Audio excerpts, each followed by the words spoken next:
Welcome to All Home Care Matters, the show where we discuss all things home care, with discussions on important age-related matters and topics. Brought to you by Enriched Life Home Care Services, the #1 rated home care provider in Michigan by Top Rated Local.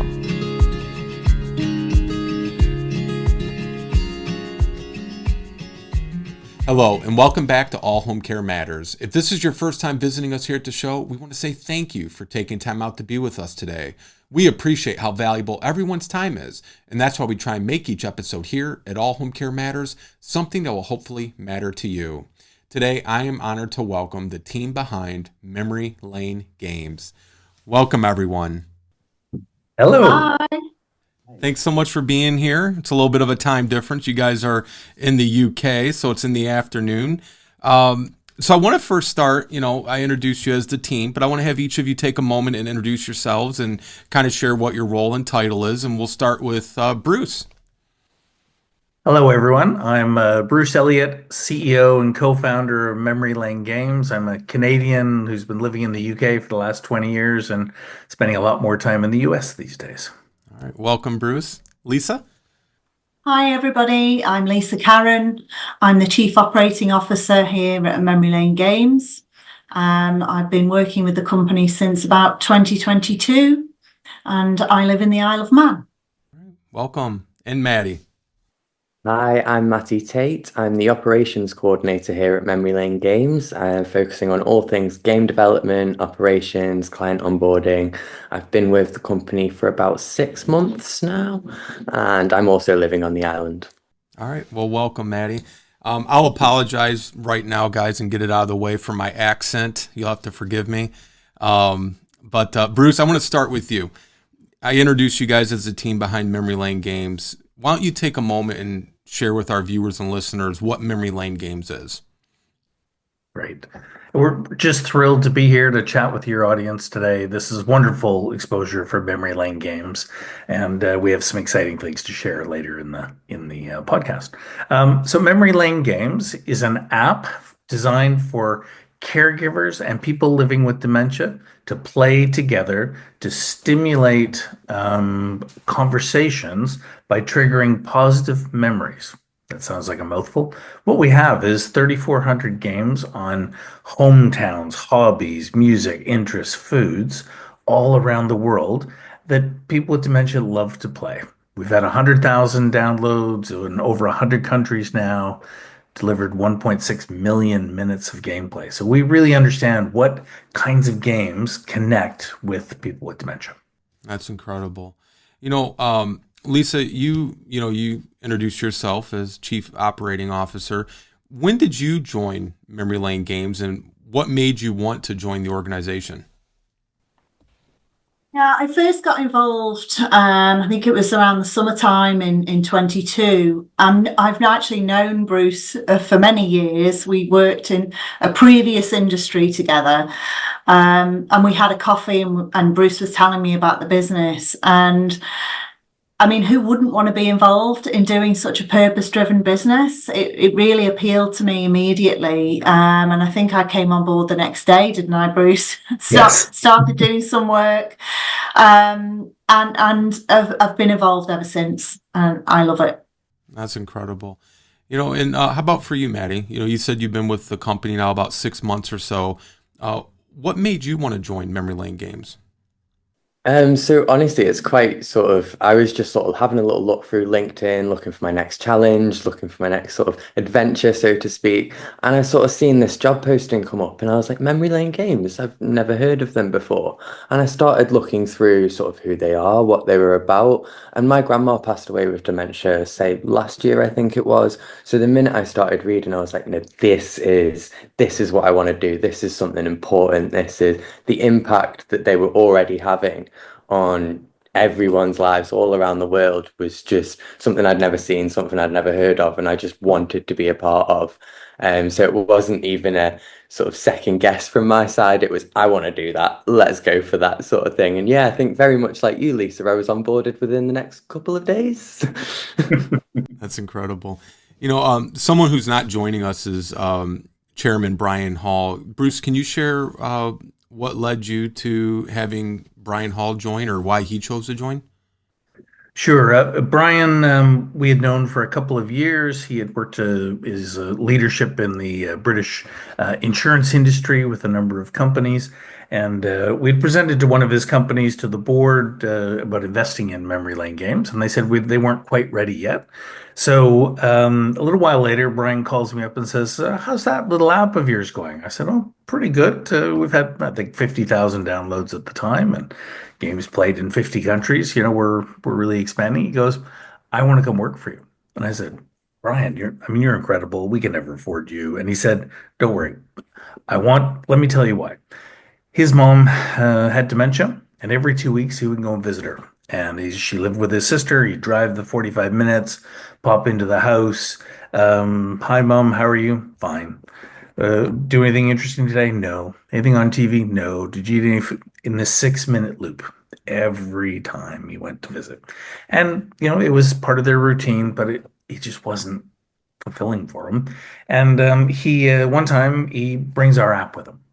And he opens it up to the city in Manchester in England and just opens it up and holds up the iPad. And his mom says, that's Manchester. Brian goes, yes, I know, Mom. She said, that's where I grew up. Yes, I know, Mom. And he flicked through one of the questions and it came to a picture of a gardens. What's the name of these famous gardens in the middle of Manchester? And she ignores the question and says, do you see the picture there? That tram stop, that's where you used to meet your dad after the war. And we had to meet there because your uncle had a shop around the corner and they didn't get along. Brian said, I'd never heard that before. And his mom was back in the room for 20 minutes and he called the next day and started with us the next day after that. Wow, that's an incredible story. You'd mentioned, Memory Lane Games has, been recognized recently and has won some awards. And it recently has earned industry recognition from the Mayo Clinic, which, here in the States is one of the premier healthcare systems. Also Texas Medical Center, Arizona State University, and others. How did that all come about when you guys are based on the Isle of Man in the UK? Well, we're a small but mighty team, and we decided we're going to expand into the United States. And so we picked Arizona, and we made some contacts with Arizona State University and the Mayo Clinic, and they have a medtech accelerator. And they brought in 9 startups from around the world with their potential to transform health, and we were one of them, which was great. And it was 2 weeks on the ground at the Mayo Clinic every day, meeting board members of the Mayo, doctors, professors from ASU. It was unbelievable. And at the end, the 9 companies are presenting, and somehow Memory Lane Games won this prestigious event. And they said, we've never seen anything this simple, but this scalable, able to impact millions of lives in dementia. We're going, that music to our ears. And that really started our journey. Since then, Arizona State is now starting to run a observational study, a mini clinical trial in Phoenix with 30 pairs of people with dementia and their caregivers. And 25% of the cohort will be Latino because they have a big underserved population focus there. So we're excited about that partnership. Oh, that's incredible. Lisa, as you're responsible for onboarding, like home care companies, nursing homes, what feedback do you receive from the more residential side of Memory Lane Games? Yeah, we have the usual sort of stories about people communicating more and having a laugh about games, but there's a particular story that stands out to me that I've come across recently. So one of our clients has visitors from therapy ponies, so the tiny little ponies, and they bring them in the home, and everybody goes crazy for it. They love it. The staff love it. The residents love it. And they're talking about this, for ages afterwards, for days afterwards. And so we were having this conversation with them on a monthly check-in call with them, and they were telling me about the little ponies. So I said, send me some photographs. We'll go ahead and make some games on the ponies, and we'll put the names in, we'll put the photographs in. And then, you can all relive that experience over and over again, and it can stay fresh with you. And they absolutely love that. And it gives us so much joy to do things like that, because we know that it's so personal. It's exciting and interesting for both the caregiver staff and the people with living with dementia. But it just brings that sort of memory and those lovely vibes back to them. Bit of laughter, a bit of joy. It goes a long way. That's incredible. Maddie, you're the operations coordinator at Memory Lane Games, and you're the one responsible for making the new games, right? Yes, that's correct. So, about how old are you, Maddie? I'm 22 now. 22. So Okay. All right. The baby of the group, Yes. so to speak. Yep. So how do you go about determining, what content to put in there? Because you are dealing with primarily an elderly senior population.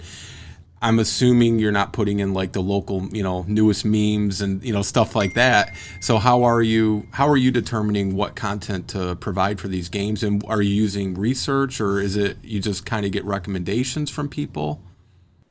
Yeah, so obviously we get a lot of requests from clients. So we have a vast library. I think it's on 3,528 now. Don't quote me if I'm wrong. But obviously that encompasses a vast amount of topics, whether that's locations, interests, but there's obviously still more to do. So we get clients requesting games on a regular basis, and then I'll obviously take it upon my own back to do different forms of market research, looking at what clients we've got, where they're based. Do we have a game in each of their hometowns? If not, we'll create one.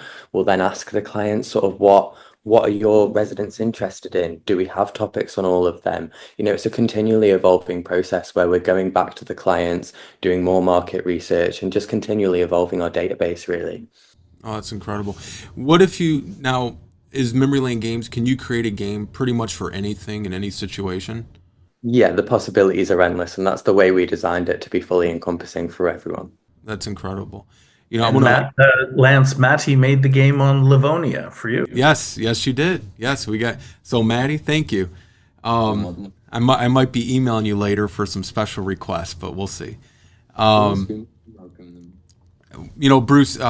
you attended the Home Care Association of America's conference in Seattle last year. Our company's a member of that, and we know how much of a reach they have, and how prominent they are here in the States. How did you come about finding them? And are you really focused more right now on the home care sector, or are you just trying to hit all sectors? Home care is a priority for us, probably the priority. And we started out working closely with a number of groups, including ABC Seniors, and they had recommended this conference to us. And so I attended in Seattle, and it was our first ever home care national conference. And I was blown away at the reception that we had. We're so easy to showcase what we do. What do you do? Oh, let me show you. And I pull out our app and ask what their hometown was, and we almost have a game on every hometown in America. So everyone instantly grasps what we do. But what they really caught on to is two things. One is redirection. So a caregiver is in a home by themselves. They need to manage that relationship, that behavior sometimes. And if you can pull out a comforting, happy, joyous activity, this app that's personalized for that individual, the client, on their hometown, or the music they love, or their favorite foods. And if they're from another country, we often have games. We have 500 games on India or 250 games on Philippines. Maddie's just made 150 games on Japan, for example. So we have games to engage people all from all over the world. And they saw that opportunity for redirection, to take that, lift the needle off the turntable and put it down in a different spot and have that engagement start.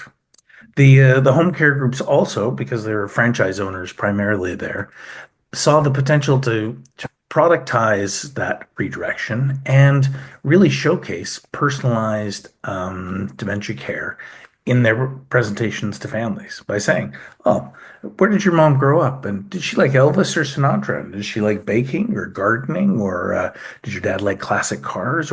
And we have games on all of those. And so the light went on to say, Okay, we can show families this, and then we can actually leave the family with the app on their devices after we go so that the caregivers reinforce it, but then the families can reinforce that afterwards, giving them a lasting benefit. Oh, that's incredible.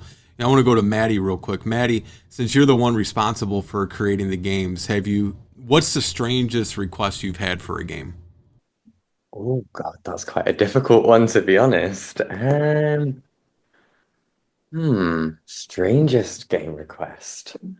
Or one, maybe one you didn't expect, something that, wasn't in the normal flow of game creation. I'll give you one from our history. We worked with the Alzheimer's Disease Association of the Philippines early on, and we found we had lots of games for little old ladies, but not so many games for little old men. So we talked to the neurologists and the memory cafe nurses and said, okay, what games do you think we should make for little old men? Think back to the 70s, activities, rural communities. And they all instantly said cockfighting, which was the prominent activity because there was no TV and radio and all these kind of things. So media was very limited, and so we decided to pass on that because we only do positive memories. But That's an interesting one. Did you come up with one, Maddie, for you? I'd just say, I think the one that Lisa mentioned before about the ponies, that was quite a weird one. Okay. Just a bit different to what I'm Dogs used with jobs. Dogs Yeah, with jobs. Yeah, that's that's a another great one. That's one of my favorite games ever. He says dogs with jobs. Oh, that's fun. Yeah. Everybody likes dogs, right? I want to go to some more exciting news. Not that this isn't exciting, talking about miniature ponies and dogs with jobs and cockfighting. But you guys recently were announced, and I'm going to kind of let Bruce set this up here, but you received a call from Google. Tell us what that call entailed. Well, I was sitting in this chair where I am now, and in early January, and it was from Google. And they basically said, we've heard about your dementia app, and would it be okay if we featured it in a global ad campaign for impact apps that transform lives locally and globally? And when I got back up off the floor, I said, that would be wonderful. And so Google flew in a film crew from London to our Isle of Man and filmed our journey from the pub where we first came up with the idea, talking about our mums, to the hospice here that ran our first clinical trial, to our office with Maddie and Lisa, where we were brainstorming about our AI in dementia care tools, to the beautiful scenery in the Isle of Man. It was amazing. They captured this in a 3-minute cinematographical cinematographic, is that the word? Cinematographic 3-minute mini movie, they called it. And we're so proud of it. And my 90-year-old mom even makes a cameo appearance. Well, you know what? Let's show that to the viewers right now, and listeners, I encourage you. The link to the video will be in the show notes, and go to YouTube to watch the full video. But let's play that right now. We launched our app from the Isle of Man, a small island between England and Ireland. A few years ago, my friend Peter and I are sitting in our local pub, talking about our mums. We talked about what they had in common, and of course it was a love of old family photos. I thought, I wonder if we can turn those photos into games. And Peter said, actually, we're turning memories into games, and we started memory lane games the next day. So we designed simple quiz-style games that are dementia-friendly. Beautiful photos that really evoke positive memories and simple multiple-choice questions. If you get an answer wrong, it just gently disappears. It doesn't tell you did anything wrong, and that is errorless learning. So our first game was on Sheffield, where Peter's mom was from, and our next game was on Vancouver, where my mom grew up. Was there something we had to fix on the Vancouver game? Oh, I've got a couple of suggestions for you to add. Good. They loved them, which is great, but we realized quickly we're helping moms all over the world. So we started making more, and it blew up. What we found after running a clinical trial with our friends from the hospice in the Isle of Man, Can I join you? is that 92% of caregivers were more relaxed while playing with someone with dementia. And 58% of the people with dementia were communicating more. Because who was that in the photo? Who was it? Groucho Marx, yeah. Yes.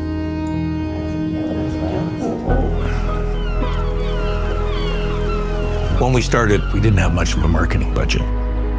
And our traction really started to grow in surprising places, like the Philippines, like India.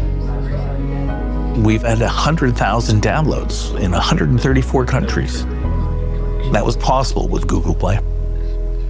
Our next big thing is leveraging Gen AI, using Google Gemini to create hyper-personalized content for every individual anywhere in the world. And they're good questions as well. Which mammals known for intelligence and complex complication? You know, two blokes in their late 50s sitting in a pub talking about their mums, and look what can happen. We think it's wonderful. Small team from the Isle of Man can create something that is making such a big difference in people's lives all over the world.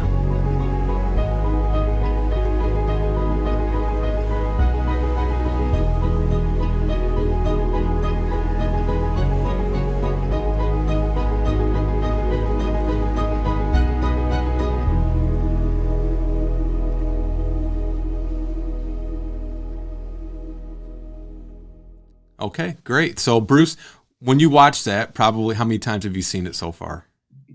Well, I'll tell you, my mom watches it every day, she told me. So the video has been seen now 3,400 times on YouTube, which is incredible. And we think there's with more and more people, it keeps growing, hundreds of views every day. So we know it's being really well received. And the comments that we're getting are incredibly warm and complimentary and just supportive. And as a startup, that's the kind of thing that means so much to us. When people we don't know send us wonderful comments about how special this made them feel when they were watching it. When you look back to when you were first sitting in that pub talking about this idea, and now you see that, you have this amazing video by Google and you're part of the WEAREPLAY campaign. What does that mean to you personally?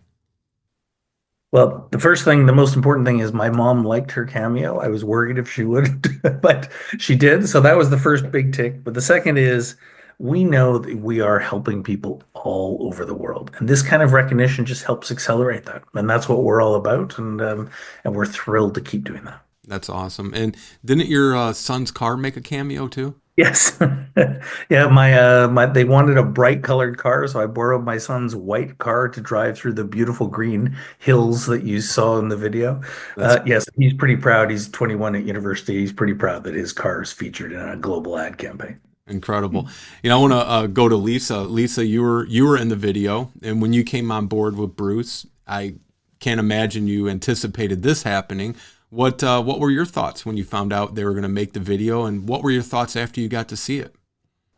I still get a lump in my throat every time I watch it now. It was a wonderful experience. Who would have thought that they'd have sent, a team of 5 people, I think they had, to the Isle of Man for 3 days and spend all that time. And they did it with such care. And they made such a beautiful video, it's such a lovely outcome. Yeah. And it's a wonderful testament to Bruce's original idea, but also, to show where we're at and what we've achieved so far. Yeah, that's incredible. All right, Maddie, you're 22. You've been with the team for just about 6 months. Did you know when you applied you're going to be in a Google video? No, I had no idea. I actually remember sitting in Costa with Bruce having a chat when he just turned around and just casually told me, "Oh, Google wants to film us, by the way." And I just turned around and I was like, "You're joking, aren't you?" They wouldn't come here. And it was like Lisa says, just didn't expect them to come to the Isle of Man. It's such a small island. Nothing happens here. No one wants to come see us. So that in itself was a massive surprise. But I think just starting where I started as such a small startup and this, that, and the other, and just seeing how far we've come already, it really does just goes to show the testament as to what we're doing, how well it's doing, and the impact we're having. So it's just really nice to see at the end of the day. How about what did your friends and parents say when they found out you're going to be in the video and when they saw it? I remember showing the first draft to my mum, and I just looked back up at her afterwards, and there's tears rolling down her face, and I was like, "That's how I know Oh, catches the spot." And I still tear up every time I watch it as well. And I'm meant to be a man, like, oh, and so yeah, you know what I mean. yeah. That's incredible. Well, I'm so proud for you guys and happy. Bruce, coming back to you, I see that, PBS interviewed you about how Memory Lane Games is helping to serve the underserved population in dementia care, which actually right now is a very big ordeal here in the States. There was some discussion on news and different articles about, well, if we do get a medication that can cure it or really have a tremendous effect in stopping or even reversing the effects, we're not there yet.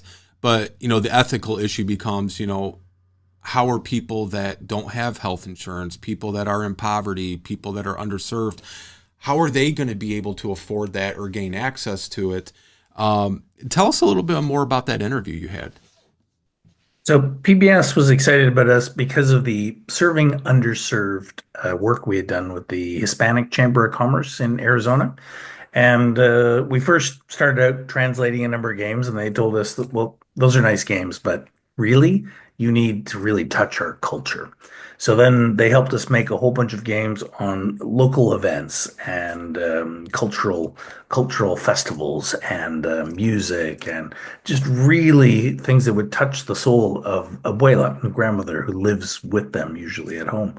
And that went over really, really well. And they joined me on the interview, and it was it was wonderful to hear their feedback. And they really got behind us and said that everyone deserves to age gracefully. And if we can make a game on Phoenix, we should be able to make a game not just on Phoenix, but on neighborhoods of Phoenix, on Latino neighborhoods in Phoenix, and that's what will trigger the positive memories. We did this in when you mentioned the Texas Medical Center. When we were there in November, we were working with one group, and I realized we have 500 games for India, but not many games for African Americans. I thought, wow, we got to fix this. And so we sat with the team from Texas Medical Center, and one of them took me to meet her 99-year-old mom, a black woman who lived in a predominantly black community since the 70s. I think she'd lived in the same house for 70 years or something. And we made a game on her neighborhood. What's the name of this Baptist church? What's the name of this bakery? What was the name of this? What would you buy at this shop? And what was the name of the drive-in movie theater? And she cried, and she just told stories after all of those things. And I know as Matty is working more with our AI tools, that we can start to make games on all those places, on villages and on neighborhoods, not just on generic cities. And that's what we think is really exciting, Yeah. to touch those hearts and minds and really trigger positive memories for everyone. Yeah, no, I think it's incredible. And you mentioned AI tools, and you got Maddie who's doing all this tremendous work for you guys. And technology and dementia care is becoming more commonplace. I mean, I see it daily, and I know you guys do too. But what barriers, and we'll open this up to, Maddie and Lisa too, if they want to chime in, but what barriers do you guys see with the adoptions of technology in dementia care? So I think the first thing is pure adoption. There's lots of VR headsets. There's lots of other new technologies that are sitting on a shelf, and that's sad. And that can be extremely effective. But if we can't get people to use them right away, and the communities that we're dealing with 3 years ago were quite aversive to iPads and tablets. But now, post-COVID, many of them got used to it, and now they're very comfortable in using our apps. And so we're seeing tremendous adoption. And then once you solve adoption, comfort, that first gameplay, reaching out, touching a game on their hometown, then it's engagement. And that's where we excel. So not only are people starting, but they are playing over and over and over. And then the conversational, that's where our therapeutic benefit comes from, is the stories that come from playing. So you put those three together, we have a wonderful solution that's also just fun. Yeah. And I think and personalized, down to the horses that Lisa mentioned, or a village in the Philippines where someone may have grown up, or Matty made 150 games on Japan the other day. So we have games that can touch all of those subjects. And I think that's what makes us special. Yeah, and I agree. And I'm proud to be a very small part of the support of memory lane games. And one of the things I see is it's kind of twofold. And I guess it's a good problem to have, but it's a problem nonetheless. Is you are getting these facilities and companies are inundated with all these options and all these resources, and it's like, how do you set yourself apart and get them to take it on? But then getting seniors now, albeit seniors that have dementia, to engage with it, it's a balancing act, right? It's just getting them to try it one time. Yeah, I think we do invest quite heavily in terms of time spent with onboarding our clients, because we have to get to the caregiver, we have to get to the person that needs to be using the app and picking it up on a regular basis, because if we don't have that buy-in with them, then it just doesn't happen and it will never be used. Even if the senior management love it and think it's going to be the best thing since sliced bread, it ultimately is the people delivering the care that need to believe in it. And we try to make it as easy as possible to use. And I think we've achieved that largely, because there is a lot of fear around technology, particularly amongst people that might not use technology, every day in their work life, particularly, and older generations as well. So, we do spend a lot of time with teams to get them comfortable with the app, how to use it. You can't break it, really. It's very simple. It's frustration free for the caregiver as well as the actual senior. Yeah, absolutely. Last July, CMS guide for dementia model came out, and a lot of people are excited about it. It's a lot of great resources. What are your guys' thoughts on this national program that's really aiming to help support caregivers of people living with dementia? Well, as a Canadian living in the UK, when I first read about this, I'm going, oh, this is incredible. This is so badly needed. This is supporting every caregiver who's dealing with someone on Medicare with dementia to give them respite. This is going to take off. It'll be incredible. And then when we were at the Texas Medical Center, they said, okay, Bruce, just calm down a bit. These national voluntary programs, these do take a while to be introduced.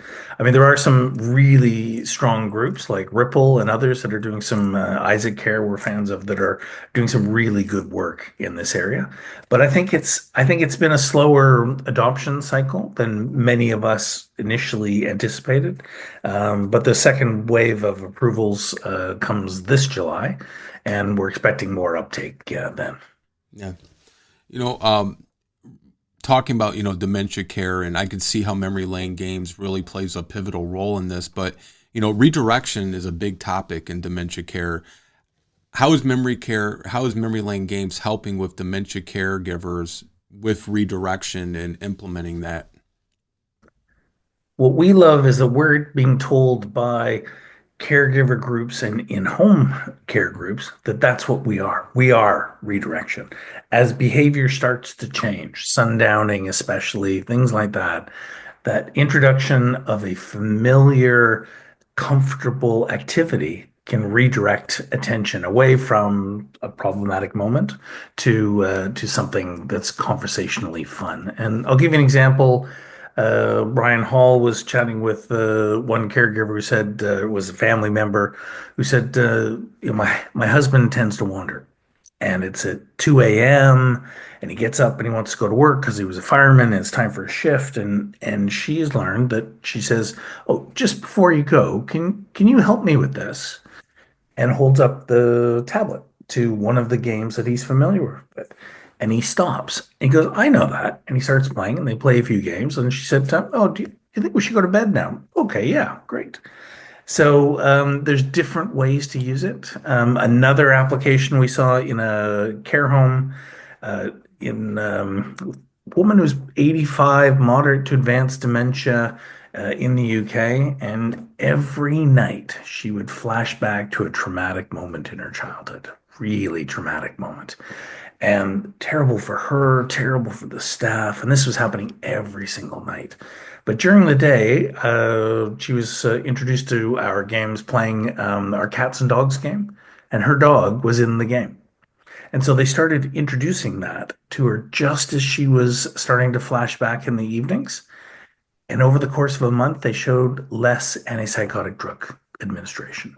She's back in the community visiting with her family that she wasn't doing before.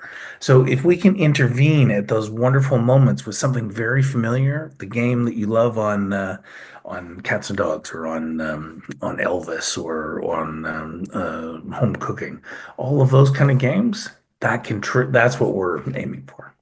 Well, and correct me if I'm wrong, Bruce, but it's more than just looking at pictures too, right? You have crosswords. Why don't you share a little bit about that? Well, we bring emotional stimulation with photos, cognitive stimulation with our multiple choice quiz, and fine motor skill activities with the touching and pointing. Wrap those all into a daily routine that work really well. But we make different kinds of games. They're all multiple choice quiz style games, simple, fun, friendly, frustration free. But games like my mom used to love to do crosswords, but she can't do them anymore. And so we made a game of crosswords, which fills in once you select the right answer, it fills in the words for you. And then you move to the next question and it's 2 down and it fills it in for you and 3 across. And those are really popular. Yeah. We have lots of music games. So Finish the Lyrics 1960s, Finish the Lyrics 1950s, Elvis, Frank Sinatra, all of the different music, but we don't put music, the sound audio in the app. And that's for 2 reasons. One, because it's really expensive and I'm cheap. And 2 is that our speech language therapist who used the app said, we're all about the conversation. We're not about the toe tapping. So the music can get in the way of the conversation. And all we focus on, very, very focused, is on anything that will improve the conversations. Yeah, well, and the music would probably be an unintentional redirection, right? From the conversation to, yeah. I want to kind of circle back here. If you could, Bruce, share, and it'll be in the show notes and up on the screen, but where would you like families and home care providers and healthcare professionals, where would you like them to go to learn more about Memory Lane Games? Well, we'd love to invite you to come to www.memorylanegames.com. memorylanegames.com. And from there, you can quickly click to the various app stores. Families can subscribe to our app after a 14-day free trial on Apple and on Android, Google Play stores. And home care agencies that we're dealing with in the UK, US, and Canada also connect with us from there and can see our offerings specifically for them. And again, that's demonstrating personalized care to families in their presentations, enabling the caregivers with a personalized redirection tool, and then productizing that redirection because you're giving that app to the families as well as part of your service. So we enable the caregivers or the home care agencies to give it to the families as well.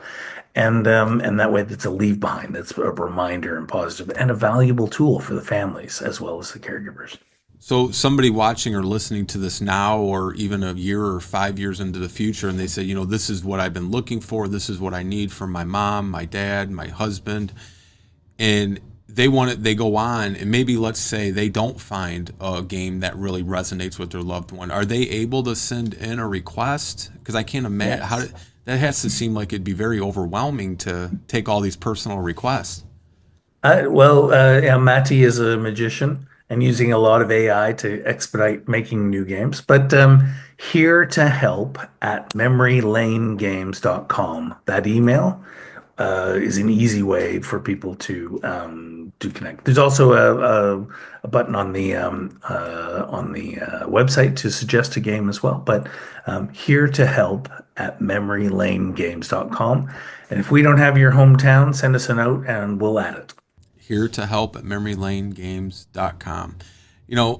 So let's fast forward. Somebody just listened or watched this and they downloaded the app, Bruce. Walk us through how a first-time session what somebody needs to do for their first time session and what you would recommend. So I'll give you the background that our speech and language therapists that we work with, one who called us during COVID and said, your app is amazing, but it needs some things to be fixed in it. We're going, please tell us. And she was a speech and language pathologist. And we said, what's a speech and language pathologist? And she explained that. And then so what she says is there's three things. First, you set the room. So non-distracting, everybody's comfortable, quiet.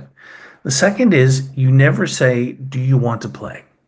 Because in dementia, the answer is often no to any question. So you just show and you're modeling. You might play the first question, and show it. And then move on to the next question and see if they're engaging. You can go back to the main screen where we've got, you can see 20 games per screen of our different games that people find something interesting. And all they have to do is touch a button. And once they've touched once, then it's so easy. The other thing is that our speech language therapists tell us is the pregnant pause. So when you read a question, what's the name of this dog? Let's say it's a Dalmatian. You have to be quiet. And the reason is what we tend to do, Lance, is say, oh, Dad, you know this one. We had this kind of dog when we were a kid. You remember at the lake, we used to take it up and go for walks. And, oh, I love that. You just leave that pregnant pause quiet. Then they'll reach up, touch the answer, smile, and then you'll start hearing stories. And that's the real magic. So that setting the stage, don't say, I want to play. It's really about the engaging, showing, modeling, and then just giving that pausing to allow the processing time and that engagement, and you'll see amazing benefits. Absolutely. I want to, as we close up, and I want to thank all three of you again for joining us today. I'm going to ask you each a question, and then you might all have the same answer, but I want to kind of see where each of you are coming from. And I'll start with Lisa.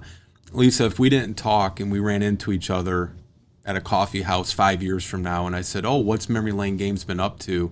Where's Memory Lane Games 5 years from now, Lisa? Oh, wow. Now that is quite a question. You didn't let us prepare for that either, did you, Lance? I would say, I mean, we've been used in over 100 countries. I would like to see us actually operational in many of those countries. At the moment, we're in the US, Canada, and the UK. I'd like to see us have a footprint in many more countries, in South America maybe, and India, and places where people don't have access to healthcare, because we know we can make a difference. And I'd like it to be used by families, thousands and thousands of families around the world, and it be prescribed by medical professionals. When someone's diagnosed as dementia, it's prescribed to people. Yeah, absolutely. Great answer. How about for you, Maddie? So it's just sort of to jump on what Lisa said, really. I mean, I'd love to be going around to different countries, setting up offices left, right, and centre, don't get me wrong. But I think it really is just that we can see the impact we're having here, both in the UK, the US, and all around. To just bring that impact worldwide would just be, that would just be something to me. To just be able to have the impact that we're having here, especially in these underprivileged countries that don't necessarily have the same levels of like living and everything else that we have, the same entitlement, to really bring this support and scale that worldwide would just be incredible. Yeah. Maddie, what's your favorite game on Memory Lane Games? Oh, see, I'm a Manxie born and bred. Like, I love the Isle of Man, so it's got to be one of our games. They just showcase the beautiful spots on the Isle of Man in such a way that it's like, yeah, that's probably one of my favorite. All right, Bruce. 5 years from now, we run into each other. Well, we'll both be smiling, I'm sure, and happy about the impact that we're making, but it might be in different ways than you think. Over the next 5 years, we've got a real strong clinical trial pathway, and we hope to show that we can, that we've shown in our early trials that we're helping genuinely clinically validate. We're helping people to communicate more, and that addressing social isolation, the number one modifiable risk factor in dementia, and being able to do that all over the world. And I think that gets really, really exciting. But also looking at cognitive maintenance down the road, that by playing these games and talking, you're able to do that. So those are some of the things that we have planned down the road. But I think a simple thing you might see, and it won't take 5 years, is you hand the tablet over to your mom and say, just tell it whatever a game that a topic that you would like, anything. And she'll say Livonia, or she'll say Calgary, or she'll say whatever, and that game will instantly pop up, whether Matty had made it before or not. And so that's part of our AI development that we're doing right now, is a game on absolutely anything, anywhere, and in multiple languages. I think that, as you know, as people progress in their dementia journey, they sometimes revert to their first language. And sometimes the family isn't fluent in that language. So being able to play those games in that language would bring a great deal of comfort to families. And so we're working hard on those things. I think that is incredible. Would it be like an Alexa kind of model? Yeah, but Alexa that talks to you, listens, and but then you can play the games. You see our game right there while you're playing. You're talking, and then you finish a game and say, "What would you like to play a game on now?" Yeah. I really liked the 19. I used to play for the 1967 UC Davis Golden Bears baseball team. Type that in, hit enter, and our AI can come up with a game on that. That would be incredible. And does a software engineer get to name the AI assistant? I think it's gonna be Matty. That would be great. Well, Bruce, Maddie, Lisa, thank you guys so much for everything you're doing to help support caregivers and loved ones living with dementia. We absolutely love Memory Lane Games, and we're proud to be supporters of it. Thank you so much for having us, Lance. Our pleasure. Bye-bye. Bye. Thank you for joining us today here at All Home Care Matters. All Home Care Matters is here to help families as they navigate these long-term care issues. We invite you to visit us at allhomecarematters.com, where there's a private, secure, fillable form where you can give us feedback, show ideas, or if you have questions. Every form is read and responded to. And remember, you can listen to the show on any of your favorite podcast streaming platforms or watch the show on our official YouTube channel. Just make sure that you hit that subscribe button so that you never miss an episode. I'd also like to say thank you again to the team behind Memory Lane Games for joining us today. We look forward to seeing you again here at All Home Care Matters. Thank you for joining us today. We look forward to you joining us again on another episode of All Home Care Matters. To learn more about the show and to connect with us, visit us at allhomecarematters.com.